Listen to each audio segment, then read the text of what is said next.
सदाशिवसमारम्भां शङ्कराचार्यमध्यमाम् अस्मदाचार्यपर्यन्तां वन्दे गुरुपरम्पराम्। वाक्यकारं वररुचिं भाष्यकारं पतञ्जलिम्।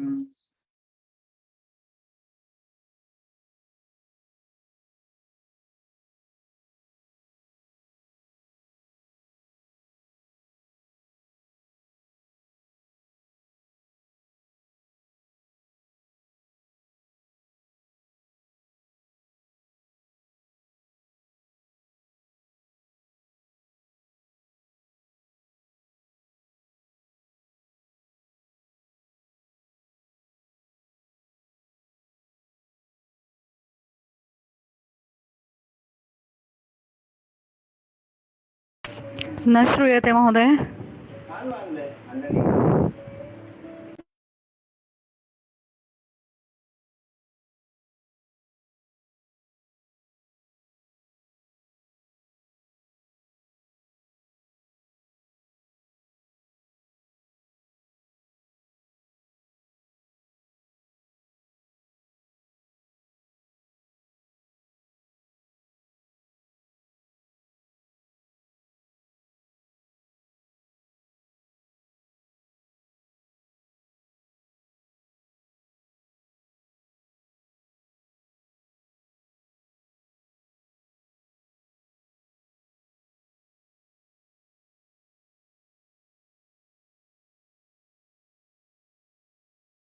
हरिओम।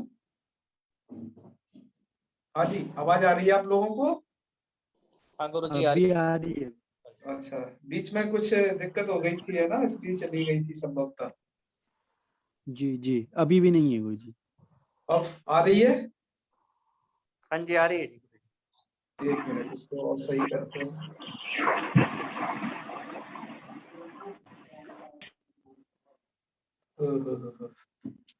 थोड़ा आवाज के बारे में बताओ, अब आ रही है? आ रही है, आवाज आ रही है भैया। ठीक है, ठीक है। चलो तो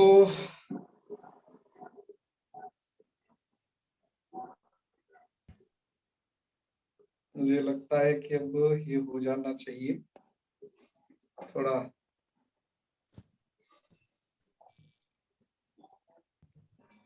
स्क्रीन दिखाई दे ही रही होगी, है ना? बिल्कुल दिखाई दे रही है। चलिए, आचार्य जी, मैं आपको होस्ट कर दे रही हूँ, आप मुझे को होस्ट कर दीजिए। अब अभी हो जाएगा, आप चिंता नहीं करें। अभी रुकिए, उसको थोड़ा जोड़ रहे हैं हमने। ओ तो अभी अच्छा, कर देंगे, चिंता न करिए। हाँ जी, अच्छा, तो आपको होस्ट कर दूं मैं अपने आप अभी हो जाऊंगा। वो क्या है अच्छा कि उस लैपटॉप में थोड़ा प्रॉब्लम हो गई है जुड़ने की। अच्छा, ठीक है, ठीक है। तो अभी जोड़ देते हैं, बस 1 से 2 मिनट लग सकता है। क्या बने भी हो गया था क्या प्रदीप जी ने? हाँ, प्रदीप जी ने हो गया था क्या? सगलों नहीं हो गया था। ठीक ही खाली हाँ बात लंबी करिए कि हो गया था, ठीक हो गया था सगला। मैं कहता ठीक हो गया तो सारे कोई दिक्कत थी, पर सगलों नहीं हो गया। बंद कर दे सारे इन वाले को इस्तेमाल करो। चलो न्यूज़ वाला बंद कर दे। ये ना दबा नमस्कार। अच्छा, वो लाल क्यों नहीं करना होगा? अच्छा, लाल देखा भी ये ना दबाया। चलिए, अब हो गया है ना? बिल्कुल हो गया है ना आपको? जी हाँ, बिल्कुल। थोड़ा क्या था, यहाँ थोड़ा नेटवर्क प्रॉब्लम है। दोनों को मैंने अलग अलग वाईफाई से जोड़ा है। चलिए प्रारंभ करते हैं।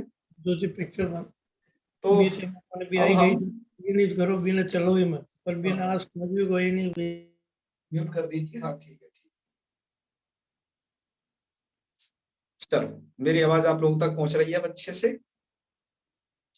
चलिए, अब आपको लगातार पहुंचेगी। ठीक है जी। हाँ जी।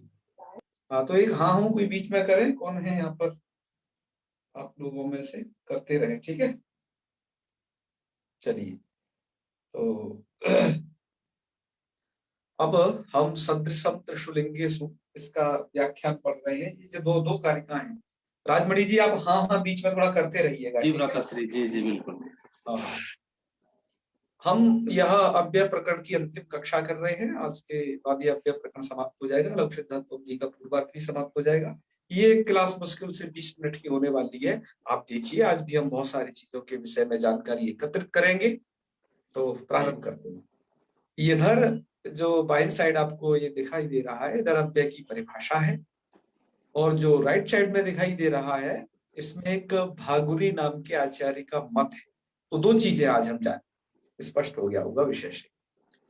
अव्यय की परिभाषा क्या है, तो उसके लिए ये अथर्ववेद की एक श्रुति है जिसको महाभाष्य में पढ़ा गया है।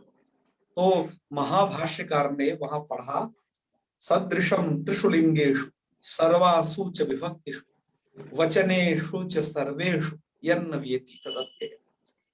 यह जो परिभाषा है या फिर कहीं यह जो कारिका है, ये वेद में आवाज ब्रेक हो रही है, की वर्णन में प्रयोग की गई है। ये आवाज ब्रेक हो गई थी। मैंने ये कारिका सम्यक न श्रूयते महोदय, आवाज ध्वनि, ब्रेक हो हाँ, रही है। सम्यक आवाज न आ रही है? श्रूयते, अब आ रही है? ब्रेक हो इसके रही है, पहले वो आपने जो बोला वो सुनाई नहीं पड़ी। नहीं, वो वाइब्रेट हो रही है। इसके पहले जो बोला था ना वो समझ नहीं आया।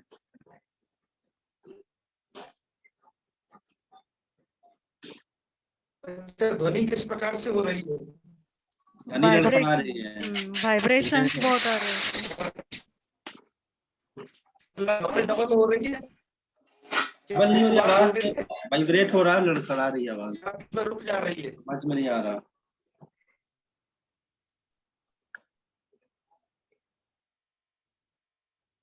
वाइब्रेशन मतलब रुक जा रही है? न हाँ, रुक श्रूयते जा रही है। महोदय, न श्रूयते सम्यक। अच्छा अच्छा अच्छा, मेरी आवाज मतलब गूंज रही होगी, ये कह रहे हो? गूंज नहीं रही थी, ब्रेक हो जा रही थी, आवाज टूट रही थी बीच में। गूंज रही हो ये कह रहे थे? अच्छा, फिर तो आज मुझे कि क्या होगा। आज आप ना ब्रेक होके आ रही थी।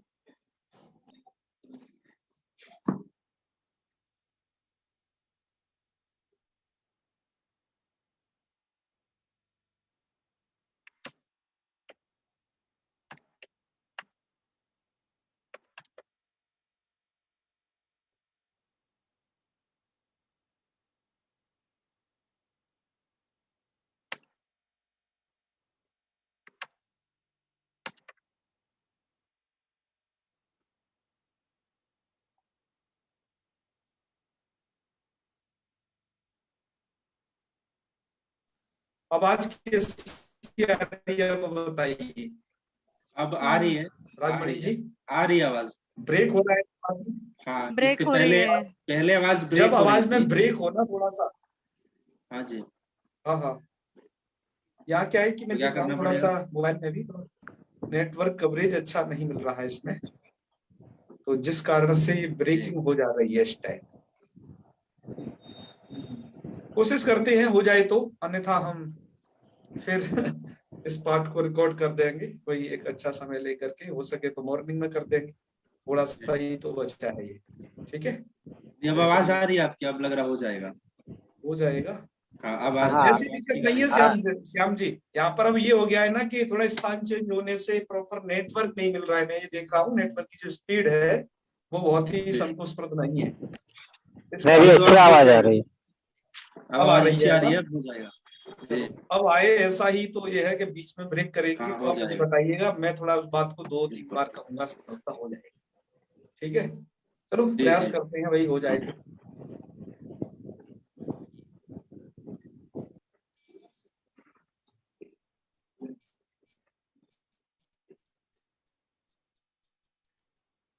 तो में तो ठीक है राजमणि जी, हाँ कहिए। अभी ठीक आ रही है, अभी ठीक आ रही है। हाँ, तो बीच में हाँ कहना है जिससे मुझे पता लगे कि मेरी आवाज कंटिन्यू पहुंच रही है। जी जी। एक बीच में हाँ हाँ कहते जाना है जी। यह जो कारिका है ये अथर्ववेद का श्रुति वाक्य है। इसको पतंजलि जी ने अपने महाभाष्य में भी पढ़ा है। अथर्ववेद में इसका ब्रह्मपरक व्याख्यान किया गया है इस कारिका का, और पतंजलि जी ने ये अव्यय की परिभाषा के रूप में इसे प्रस्तुत किया है। जी इसका अन्वय क्या है, अन्वय देखते हैं। इसके अन्वय की हमें दो प्रकार परिलक्षित हुए। पुरुषोत्तम जी है क्या नहीं आज? हाँ, पुरुषोत्तम जी शायद आज नहीं है। अब आजकल क्या है ना, शादी आदि बहुत आ गई हैं तो लोग इधर उधर बिजी हो रखे हैं। खैर कोई बात नहीं। दो तरीके से इसका हमें अन्वय मिला, तो हमने एक तरीका उसमें जो लगा वो सही उस तरीके से किया।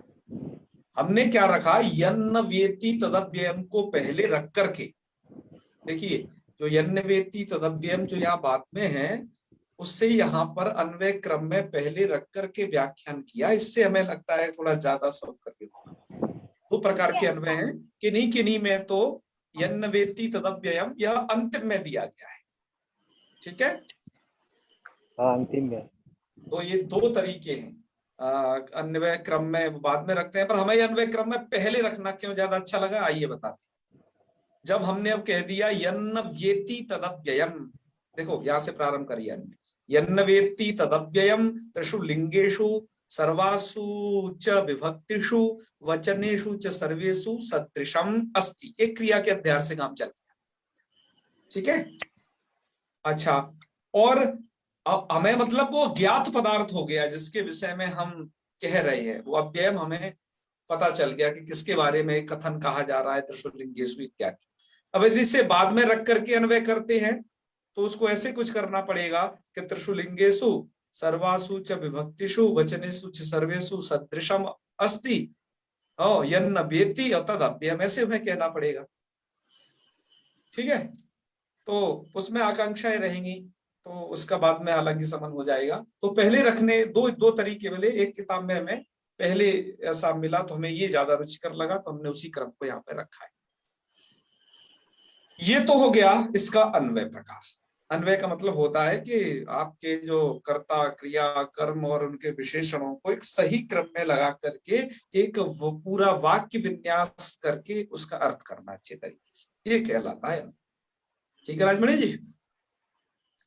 तो अब देखिए इसकी व्याख्या में क्या चीज है कि यत् शब्द स्वरूपम। देखो यहाँ पर यन्न दो चीज आई है ना, यन्न। व्याख्या में उसको थोड़ा खोल दिया गया है कि यत् न है, यत् न वेत्ति। तो यत् का मतलब क्या है, यत् शब्द स्वरूपम है। पहले हमने यत् का अर्थ पदम कर दिया था, वो भी सही है, लेकिन उन्होंने शब्द स्वरूपम ऐसा भी अर्थ दिया है कि हेमराज से प्रकाशित एक कौमुदी है उसमें, तो हमें ये और अच्छा लगा। यानी कि यत् शब्द स्वरूपम, जो ये शब्द स्वरूप है वो न व्येति। न व्येति का मतलब क्या है, विकारम प्राप्त नहीं करता है, जो शब्द स्वरूप विकार प्राप्त नहीं करता है। तद अव्ययम है, वो अव्यय होता है। तो तद अव्ययम का मतलब, अव्ययम का भी शाब्दिक अर्थ अब आप देखिए। शाब्दिक अर्थ क्या है कि नास्ति व्ययः, व्ययः अर्थात विकृति, या फिर कहिए विनाश, विनाशो यस्य, जिसमें विकृति नहीं है, या फिर कहे जिसका विनाश नहीं है, वो अव्यय कहलाए। बात आ गई समझ में?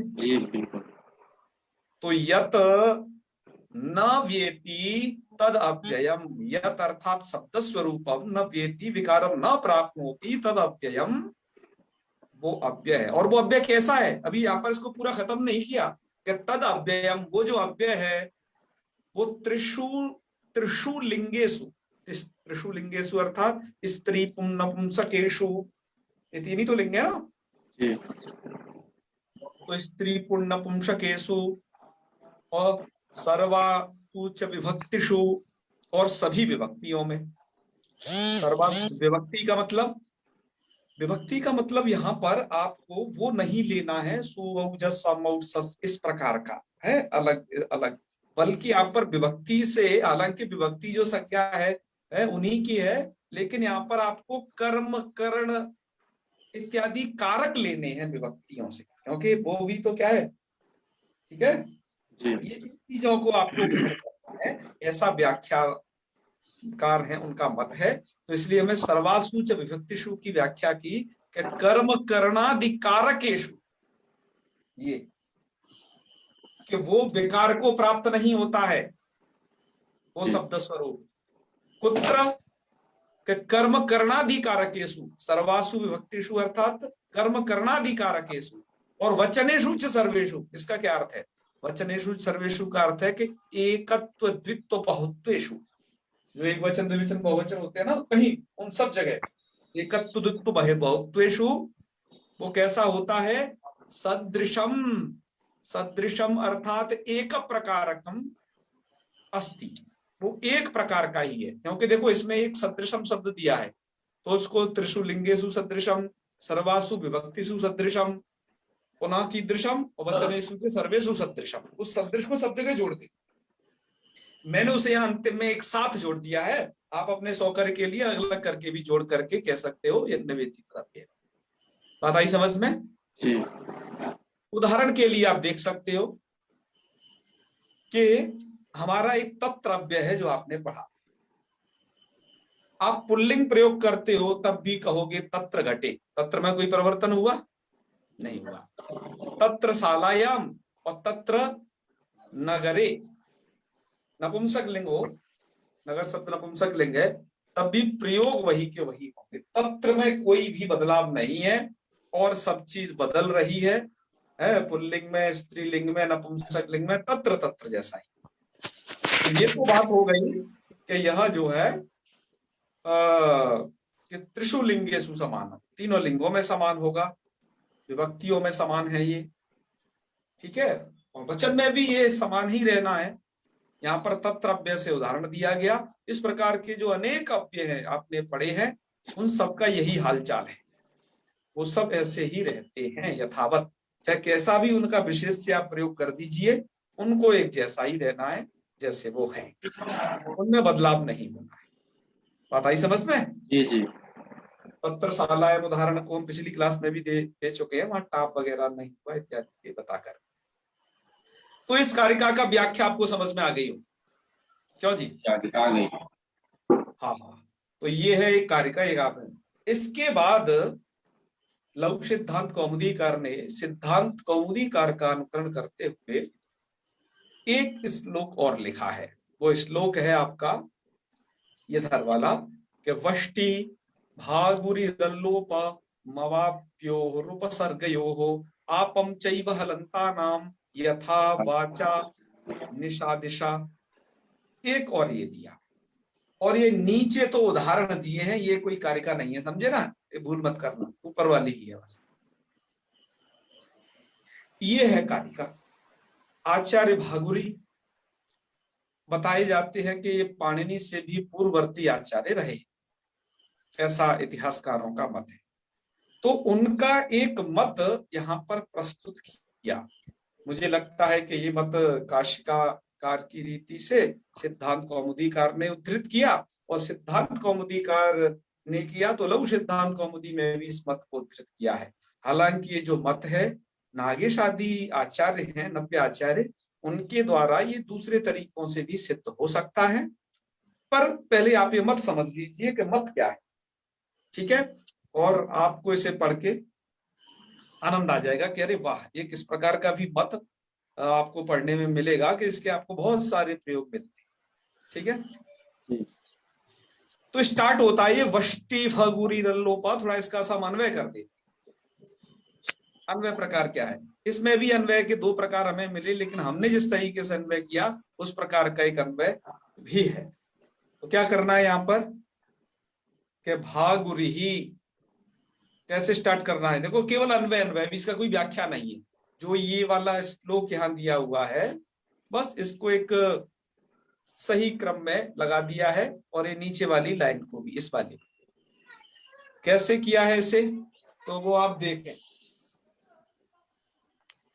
क्या है यहाँ पर कि भागुरी ही अब अप्यो उपसर्गयो हो अल्लोपम। एक तो यहां तक रुक जाइए, कि भागुरी अर्थात ये भागुरी नाम के जो आचार्य हैं वो अव अप्यो हो, एक अव और अप है, अपी नाम के जो उपसर्ग हैं उनके अल्लोपम, उनके अल्लोप को क्या है, अल्लोप को करना चाहते हैं, क्रिया आगे है, वष्टि क्रिया आगे दी। और अगला देखिए दोनों को एक क्रिया के साथ जोड़ दिया है हमने आगे चल के। सबसे पहला वाक्य भागुरी अव अप्यो उपसर्गयो अल्लोपम हलंता नाम आपम चैव वष्टि, और हलंत शब्दों से आप भी चाहते हैं, वष्टि, वष्टि मतलब इच्छति, हम आगे व्याख्या करेंगे, जैसे यथा वाचा दिशा निशा और बगा अवगाह पिधानम अपिधानम इत्यादि। इस तरीके से नीचे वाली लाइन को अन्वय क्रम में जोड़ दिया गया है, जिससे कि कदाचित इस अन्वय से ही अर्थ की अवगति हो जाए। आइए इसके अर्थ में अब जाते हैं कि अर्थ क्या होता है इसका। एक एक पद का अर्थ देखिए, जैसे भागुरी तो एतन नामनो व्याकरणाचार्य, इस नाम के व्याकरण के आचार्य। अव अप्यो हो उपसर्गयो हो, इसकी व्याख्या की जरूरत नहीं थी, इसलिए हमने उसे ऐसा ही कैसा लिख दिया है। अब और जो अपी नाम के जो दो उपसर्ग हैं उनके अल्लोपम, अल्लोपम मतलब आदि अकारस्य लोपम, ठीक है, अकारस्य लोपम वष्टि, वष्टि अर्थात इच्छति, अर्थात जो आपके ये भागुरी नाम के आचार्य हैं वो ये चाहते हैं कि अब इस उपसर्ग में और अपी इस उपसर्ग में भी क्या हो जाए, अल्लोप अर्थात आकार का लोप हो जाए। जैसे आगे यथा में देखिए वो ये क्या कहना चाह रहे हैं, जैसे वगाह, वगाह आकार का लोप करके, और वास्तविक है क्या, ये अवगाह, अब उपसर्ग है और गाह ये क्रिया है, ठीक है। तो यहाँ पर भागुरी नाम के जो आचार्य हैं वो वगाह प्रयोग करना चाहते हैं ठीक है, किंतु होता ये विकल्प से है, अतः अवगाह ऐसा भी साधु, ठीक है।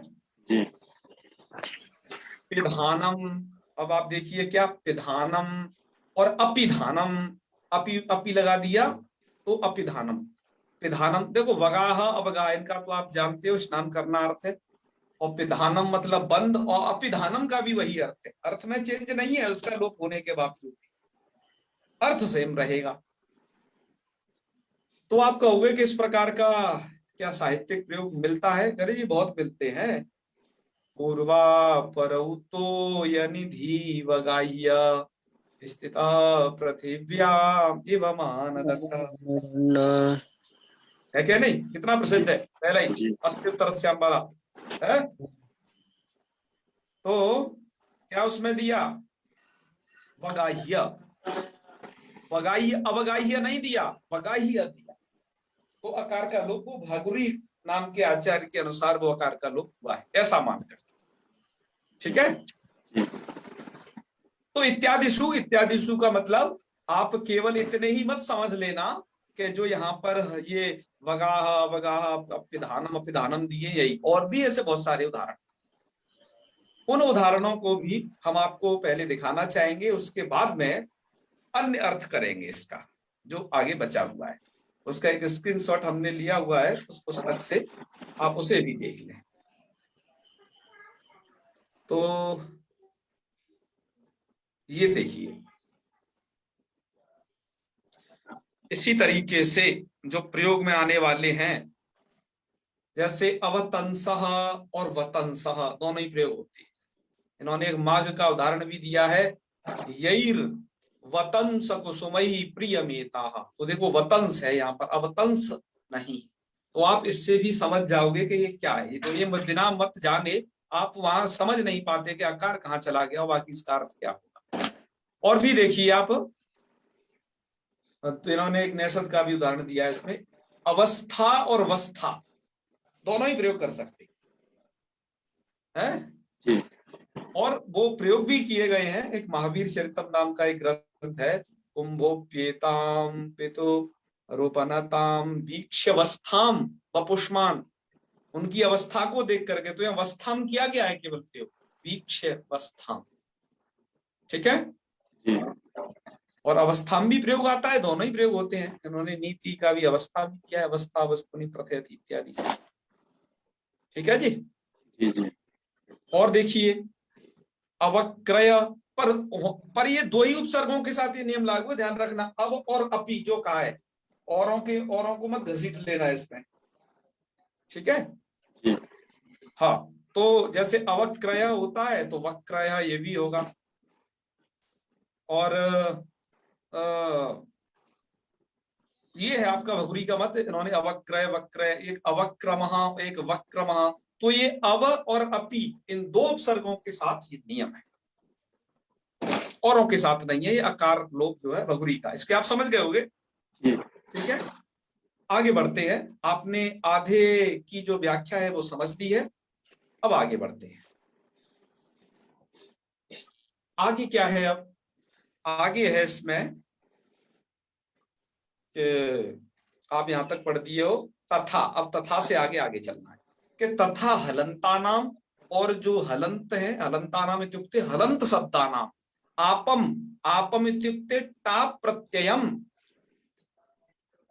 और ये आचार्य क्या चाहते हैं कि हलंत शब्दों से टाप हो जाए, है आपम चैव, यहां पर एक आया था ना आपम चैव हलंता नाम, तो भैया चैव का क्या अर्थ है? तो चा को तो अलग कर दीजिए, ठीक है। उसमें से एव को यदि निकालोगे तो एव का कोई अर्थ नहीं है यहाँ पर, च तो यहाँ पर और के अर्थ में आया हुआ है, एव का लेकिन कोई अर्थ नहीं है। इसलिए लिखा है टीकाकारों ने कि पाद पूर्त्यर्थ का एव शब्द, यह एव शब्द यहाँ पर इसलिए डाला आपम चैव हलंता नाम में कि पाद की पूर्ति हो जाए, नहीं तो ये अक्षर कम रह जाते, आपम चैव हलंता नाम। तो एव शब्द पाद पूर्त्यर्थक है, उसका कोई अर्थ नहीं है। समझ गए ना पाद पूर्ति में कैसे प्रयोग होते हैं। तो क्या निकला? हलंता नाम अर्थात हलंत शब्दानाम, आपम अर्थात टाप प्रत्ययम, वष्टि अर्थात इक्षति। कौन इक्षति? भागुरी आचार्य। भागुरी को कर्ता को हमने पहले ही रख दिया है, और पुस्तकों में कर्ता को बाद में रखा गया है वष्टि के साथ, ठीक है, वो भी एक प्रकार है। तो वष्टि अर्थात इक्षति। और ये क्या चाहते हैं ये आचार्य? देखो पाणिनि का तो नियम ये कहता है कि जैसे आपका ये वाच शब्द है, ध्यान दीजिएगा थोड़ा, है यथा वाचा दिशा निशा। पाणिनि के अनुसार तो देखिए वाच शब्द हलंत है, आपने पढ़ा है पीछे, ठीक है। अजंत, इसको हलंत स्त्रीलिंग में पढ़ा था आपने वाच शब्द को। एक निस शब्द है, ये सकारांतों में पढ़ा है आपने, ये हलंत है। और एक दिस शब्द है, ये भी सकारांत है। इनसे कभी भी टाप प्रत्यय नहीं हो सकता था मित्रों, क्योंकि ये शब्द अदंत नहीं थे, ठीक है। अदंत न होने से इनसे टाप प्रत्यय नहीं हो सकता था। किंतु क्या हुआ, भागुरी नाम के आचार्य ने चाहा कि इन हलंतों से भी टाप हो जाए। तो जैसे अब क्या होगा, अब इनके जो रूप है, एक बार वाक वाक वाचा वाचा, वैसे तो आपने समझे हैं, वो तो है ही, लेकिन अब ये वाच है, ये बाचा, इसका बाचा भी प्रयोग होगा। ये तो बाच करो या बाचा करो, बाचा अर्थ समान है, पर इसके रूप कैसे चलेंगे? अब रमा की तरह चला, वाचा वाचे वाचा, वाचा, वाचा। ऐसे ही निस शब्द सकारांत तो है, और साथ में वो आकारांत भी है, तो निशा निशे निशा ये भी बना सकते हो आप रमावत रूप चला के। ऐसे ही दिस शब्द दिक दिक दिशा दिशा दिशा दिशा इत्यादि ये भी आप बना सकते हो। और लेकिन दिशा दिशे दिशा इस प्रकार का आकारांत रूप भी उसका बना सकते हो। ऐसा कौन चाहते हैं? ऐसे भगुरी नाम के आचार्य चाहते हैं। भगुरी नाम के आचार्य ने दो चीजें चाही, एक तो अप और अपी, वो अपी और अब, इन दो उपसर्गों के आदि में जो आकार है उनका लोप चाहा है। और उन्होंने वाचा दिशा निशा, ये जो हलंत शब्द थे उनमें इत्यादिशु मतलब और भी है इस प्रकार के, उनमें क्या चाहा है? टाप करना चाहा है, टाप प्रत्ययम वष्टि, टाप प्रत्यय को करना चाहा है, ठीक है। इति अव्ययानी, यही अव्यय प्रकरण है। अब क्या है, इस प्रकार के और भी शब्द हैं जहां पर आपको उन हलंतों से भी टाप मिल जाता है, तो वो 2 प्रकार के हो जाएंगे। उनकी भी आपको लिस्ट दिखा देते हैं, जिससे आपको ये इन्हें पहचान लोगे आप इस प्रकार के शब्दों को। चलिए ये देखिए आप, सबसे पहले तो देख ही रहे हो वाच। वाच तो पाणिनि के मत के अनुसार होगा, और भागुरी मत के अनुसार ये होगा वाचा। निस पाणिनि अनुसार, निशा भागुरी अनुसार। दिस दिशा, शुद्ध क्षुधा, भूख को कहते हैं, ठीक है।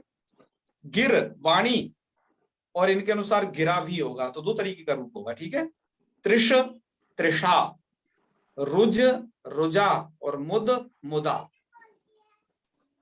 तो आप समझ रहे हैं कि नहीं इस मत को?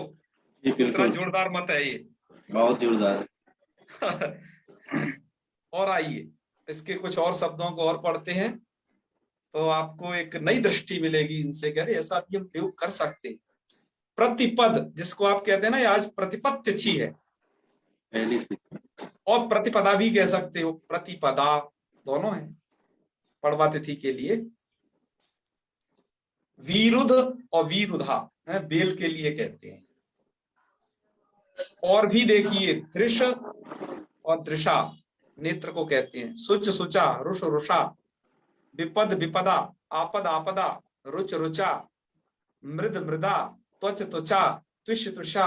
कहने का मतलब क्या है कि एवं जातीय का इस प्रकार के यदि आपको अन्य भी परिलक्षित हों, तो आप ये समझना कि इनमें जो ये आकारांत प्रयोग हो रहे हैं, ये भगुरी नाम के आचार्य के कारण हो रहे हैं, ठीक है।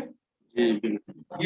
यह जो पूरा मत है भगुरी आचार्य का, ये जैसा काशिका और में कहा गया, कौमुदी में कहा गया, लक कौमुदी में भी वैसा ही का वैसा आया है।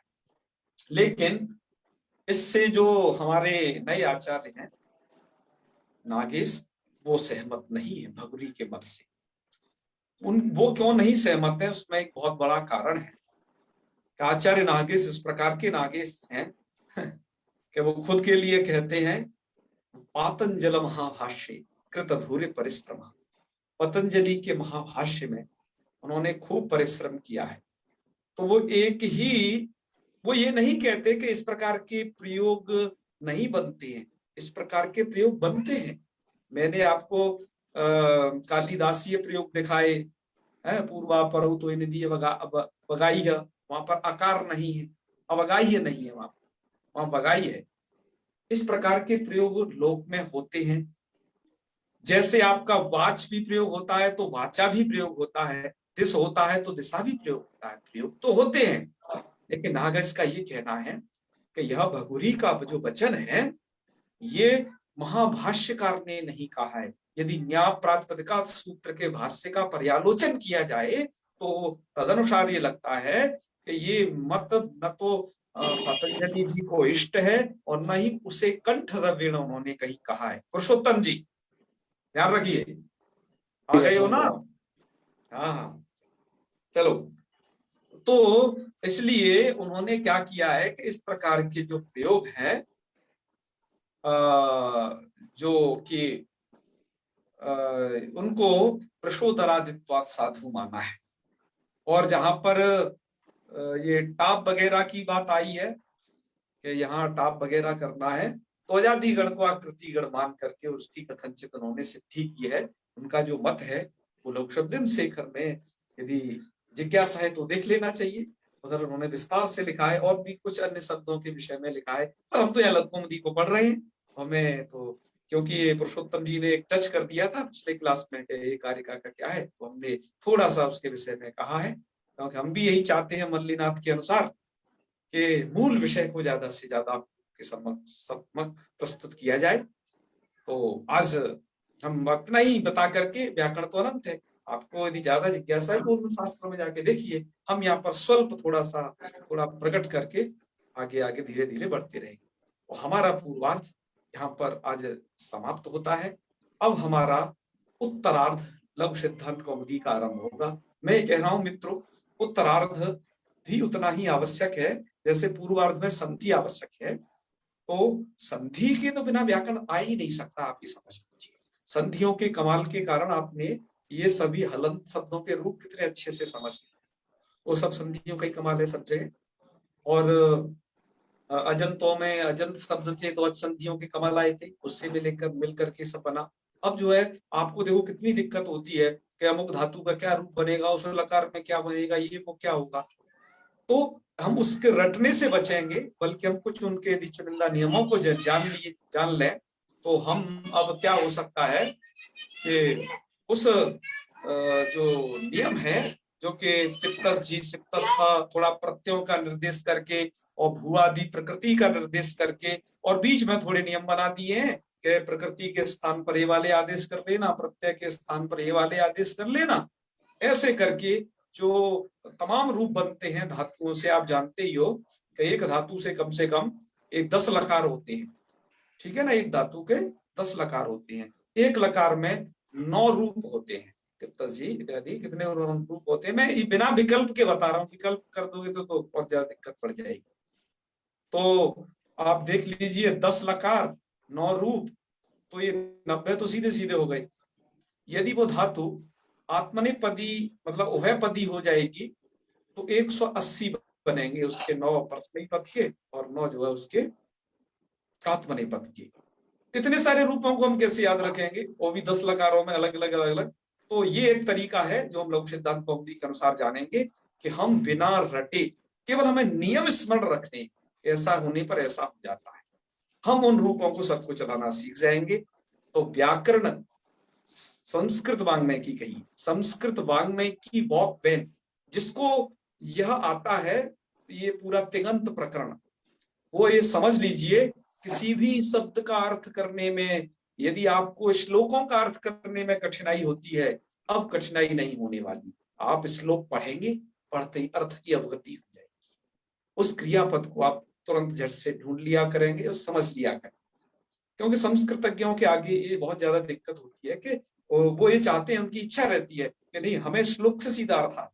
अब वो कैसे आएगा, बिना इस प्रकरण को पढ़े नहीं आ सकता था। मैंने भी जब तक ये प्रकरण नहीं पढ़ा था अपनी बाल्यावस्था में, छात्रावस्था में, तो मुझे नहीं आता था वास्तव। लेकिन जब ये प्रकरण पढ़ लिया तो मुझे ज्ञान हो गया, क्योंकि हर एक शब्द कोई न कोई धातु से बना है। उस धातु के अर्थ को यदि आप जानते हो तो निश्चित है कि आप फिर अर्थ समझने लग जाओगे, ठीक है।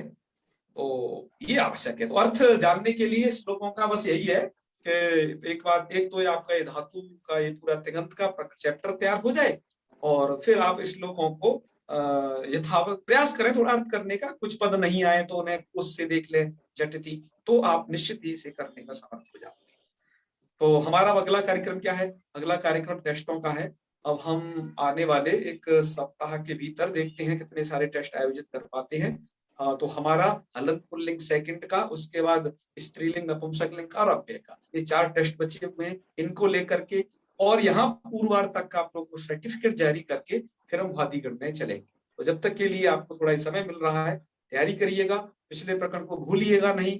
नहीं भूलने का एक ही तरीका है, आप उसका अभ्यास करते रहे तो आप नहीं, या फिर किसी को उसे पढ़ा दें, बता दें, कुछ भी कर, पर आप यदि अभ्यास नहीं करोगे तो बहुत अच्छा समझ के भी भूल जाओगे, ये गारंटी है। ठीक है, तो आपको सब अभ्यास करना है निश्चित। आप भैया एक रिक्वेस्ट करेंगे कि तिङंत जितना जल्दी प्रारंभ हो जाए उतना ही बेहतर होगा। करेंगे हम, थोड़ा ये टेस्ट करके करेंगे, है टेस्ट तो भैया के लिए, टेस्ट तो है ही भी। हाँ क्या कह रहे हो, टेस्ट तो है ही, वो तो यथाक्रम प्रचलन होता ही है, लेकिन तिङंत की बहुत आवश्यकता है और यथा शीघ्र हो जाए तो हम बिल्कुल तिङंत का हम थोड़ा सा ये प्रचार भी थोड़ा कर देते हैं, और लोग जो जुड़ना चाहेंगे वो भी जुड़ जाएंगे इसमें, जो हमें फेसबुक से सुनते हैं। बहुत लोग कहते हैं जुड़ने के लिए, तो उन लोगों से आप भी यदि और लोगों को जोड़ना चाहें तो उनसे एक ही बात कहना, आपको संधि का ज्ञान है कि नहीं। अच संधि हल संधि का बस अच्छा सा ज्ञान हो, विसर्ग संधि का नहीं हो तब भी चलेगा। 2 का ज्ञान अच्छा हो तो वो तिङंत को समझने लगेगा, क्योंकि यहाँ से स्टार्टिंग हो रही है। आपको 2 ही धातु में सिर्फ सही से पढ़नी है, भू और रेत धातु। मैं क्या कह रहा हूँ, पूरा प्रकरण को बहुत दिमाग से नहीं, 2 ही में नियम ज्यादा है, सबसे ज्यादा भू धातु और रेत धातु। इसको ठीक से समझ लीजिए, पूरा तिङंत प्रकरण आपकी मुट्ठी में आ जाएगा। है जैसे मैं कुछ चीज आपको बता देता हूं कि जैसे एक राक्षस की जान उस चिड़िया में रहती थी ना, ऐसे ही मैं उस चिड़िया को आपको बता देता हूँ कि इस प्रकार की जान कहाँ पर है, आप कैसे जल्दी समझ सकते हैं। तो ये दो में समझना पड़ेगा। हम तिङंत को बहुत अच्छे से स्टार्ट करेंगे, ध्यान रखिएगा। हमने हर एक प्रकरण को बहुत ही नए क्रम में प्रस्तुत किया है, उसको सार्वभौमिक रूप दे करके और कुछ फेर बदल करके, क्योंकि मैं आपसे पहले ही कह चुका हूं कि मेरा दिमाग, मुझे सबसे ज्यादा जो खर्च करना पड़ता है इसी चीज में खर्च करना पड़ता है कि मैं आप लोगों को समझाऊं कैसे। ये मेरे लिए सबसे बड़ी परेशानी रहती है। मेरे लिए वो विषय समझना परेशानी नहीं है, उसे मैं बहुत समझा हुआ हूं, उसे मैं बहुत पढ़ा हुआ हूं लोगों से और बहुत बार पढ़ा लिया हूं उस विषय को। मेरे लिए विषय की कोई प्रॉब्लम नहीं है। मेरे लिए सबसे बड़ी परेशानी होती है उसका मैं प्रस्तुतिकरण आप लोगों के सामने कैसे करूं कि आप लोग झटती समझ जाएं और चिरकाल तक याद रखें, उसे भूलें। तो इसमें थोड़ा मुझे वक्त लगता है। तो खैर आज हम यहीं तक रखते हैं। तिङंत प्रकरण को हम आपने कहा है जल्दी से हम प्रारंभ करने की कोशिश करेंगे, और सबसे पहले हम टेस्ट लेते हैं, वो बहुत जरूरी है आप लोगों को प्रमाण पत्र जो देना है इसलिए। ठीक है, तो चलिए समापन कर लेते हैं। हमें लगता है कि अब हमारी क्लास हो जाया करेगी। थोड़ा सा शुरुआत में कुछ दिक्कत आई थी, विघ्न विनायक की कुछ थोड़ा शायद स्तुति नहीं कर पाए थे इस कारण से। तो चलिए समापन करते हैं। आपको यदि कोई प्रश्न हो तो वो पूछ भी सकते हैं, अन्यथा टिप्पणी करके कभी भी पूछ लेना ग्रुप के माध्यम से ऐसे। ठीक है। ओम सर्वे भवन्तु सुखिनः, सर्वे सन्तु निरामयाः, सर्वे भद्राणि पश्यन्तु, मा कश्चित् दुःखभाग् भवेत्। ओम शांतिः शांतिः शांतिः। सर्वेभ्यो नमो नमः। शुभ रात्रि। नमो नमः गुरुजी, प्रणाम। प्रणम्यते भैया। महादेव महादेव।